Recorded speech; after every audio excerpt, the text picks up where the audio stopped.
দিদি number one show থেকে বাদ পড়ে বিস্ফোরক অভিনেত্রী রচনা ব্যানার্জি। স্বস্তিকাকে নিয়ে এবার কি বললেন অভিনেত্রী?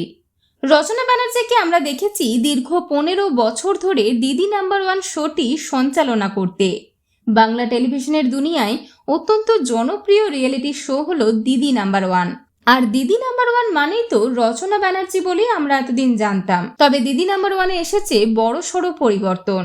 রচনার পরিবর্তে দিদি নাম্বার ওয়ান শোয়ে সঞ্চালনা করছেন অভিনেত্রী স্বস্তিকা মুখার্জি।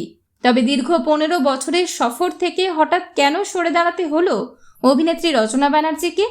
এই বিষয়ে এক সাক্ষাৎকারে বিস্ফোরক জবাব দিয়ে অভিনেত্রী রচনা ব্যানার্জি জানিয়েছেন, এটা পুরোপুরি চ্যানেলের সিদ্ধান্ত ছিল, কারণ ওরা এই অনুষ্ঠানকে নতুনভাবে সাজাতে চেয়েছিল।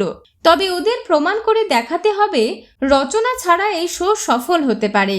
এছাড়াও রচনা ব্যানার্জি আরও বলেন, এই শো আজ যে জায়গায় রয়েছে সেটা আমি ছিলাম বলে এবং আমার অবদান ছিল বলেই এই পর্যায়ে এসে পৌঁছেছে। আপনাদের মতে দিদি নাম্বার ওয়ানের সঞ্চালক হিসেবে কে বেশি মানানসই, স্বস্তিকা নাকি রচনা? জানিয়ে ফেলুন কমেন্টের মাধ্যমে। বিনোদন জগতের আরও অন্যান্য খবর নিয়ে ফিরছি, জুড়ে থাকুন আমাদের সঙ্গে।